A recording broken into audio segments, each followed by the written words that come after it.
Hello, everybody, and welcome back to another episode of Edit With Me. I'm Kelly, and today we're going to be taking this adorable image of this smiling boy from raw to ready. We're also going to be discussing how to stay upbeat when things are rough in your business. Go ahead and grab a drink, relax, kick up your feet, and let's get started.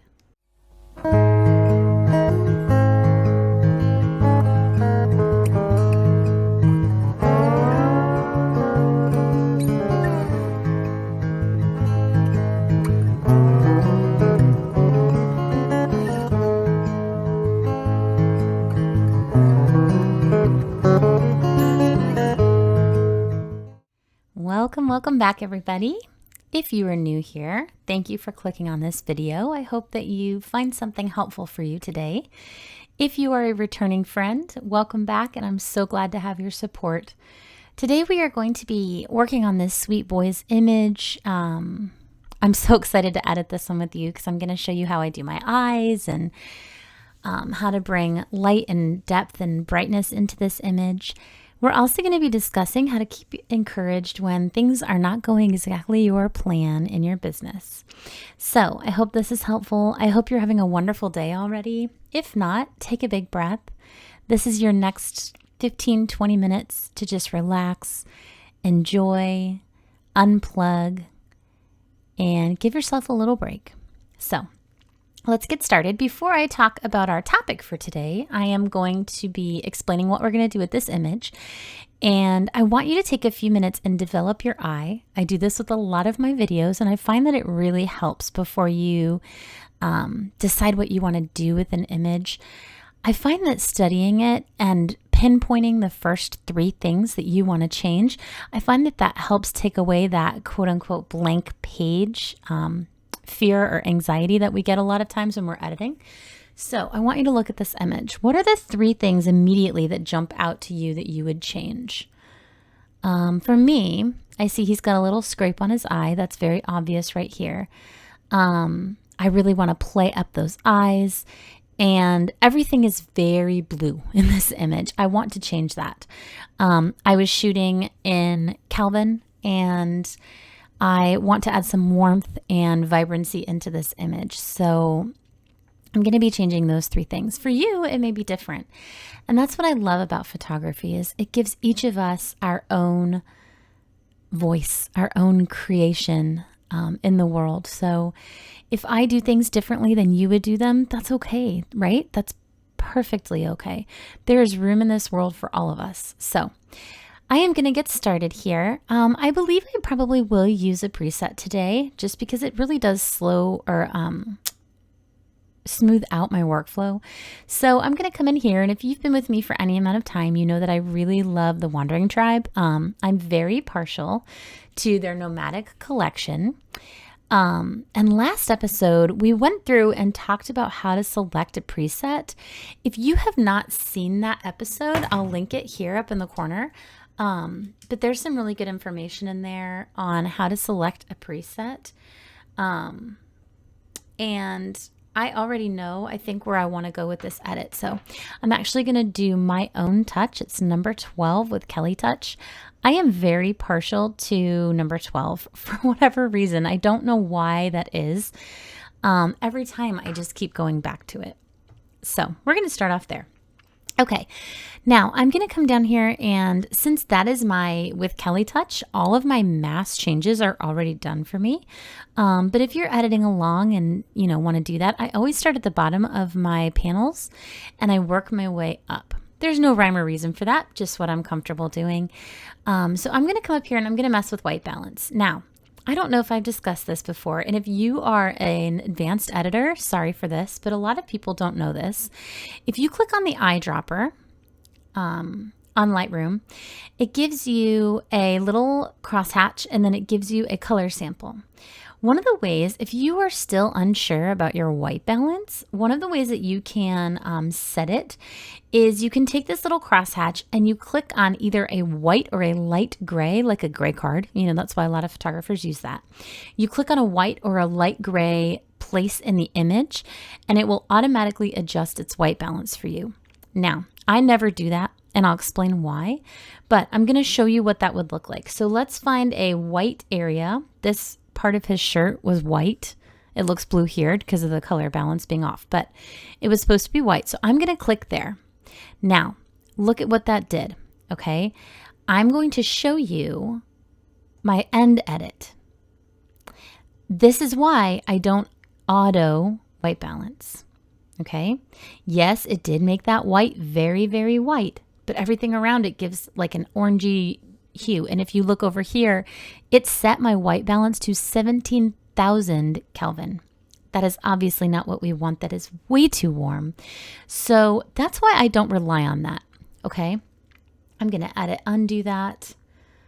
And I'm going to show you what I do, okay? So there we go. So what I like to do when I'm editing is I will come up here and I will start with my temperature always, and I creep it up incrementally until the skin tone looks how I remember it, okay? I'm going to keep coming up, keep coming up, keep coming up. Maybe a touch more. Okay, now to my eye, this is still very green. Look at where I want to be, okay? So this is still very green. So I am going to come and mess with my tint now, and I'm gonna pull that up until it is blue, like I remember it being. And this is just a balancing act, right? Now his skin's a little bit too purple, so I wanna increase the warmth a little more.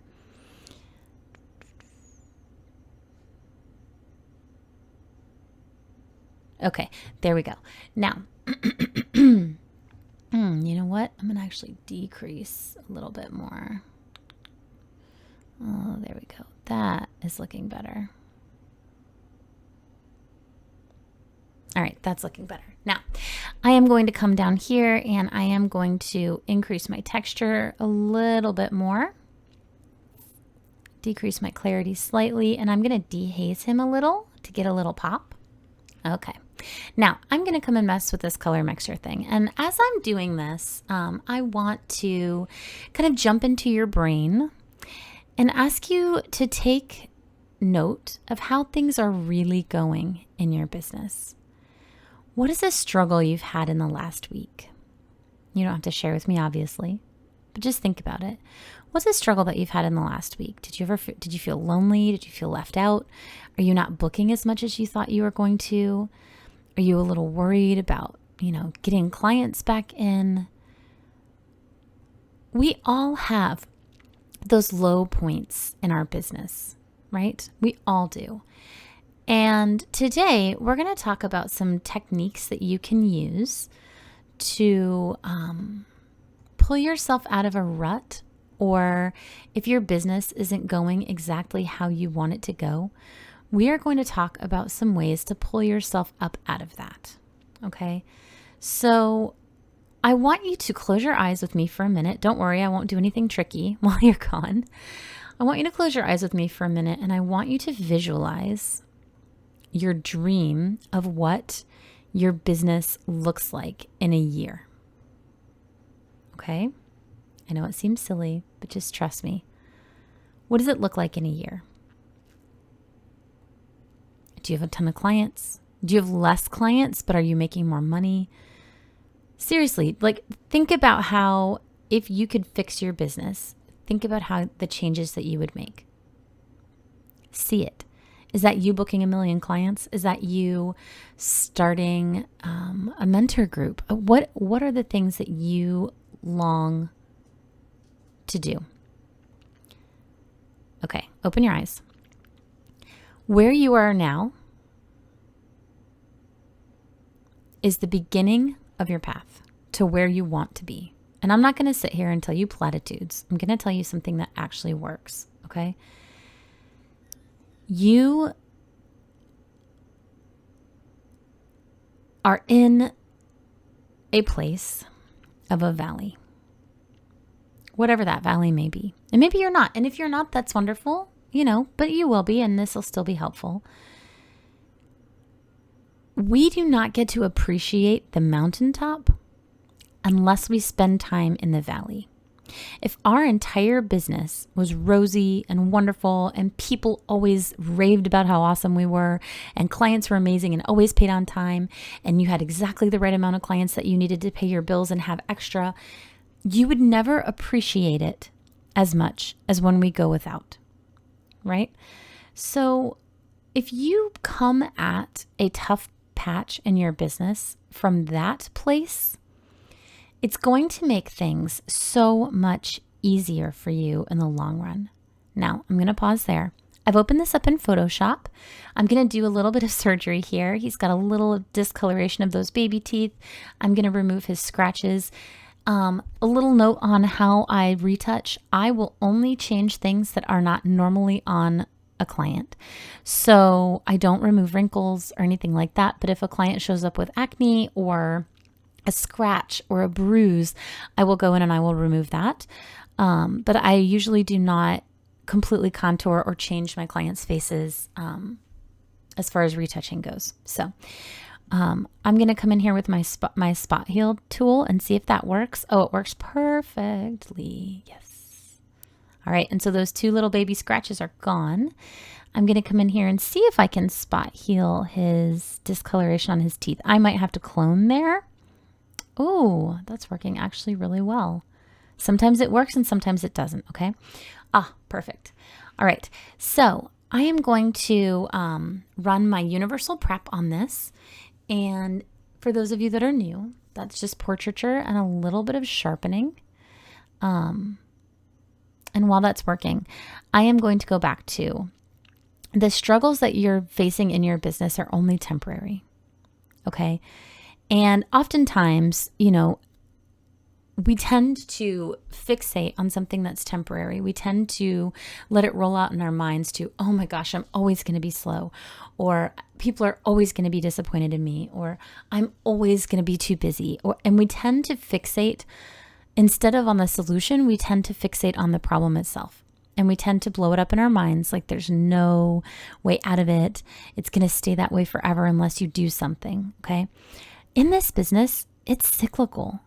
Not every family wants portraits in February. Not every family is having a baby every year.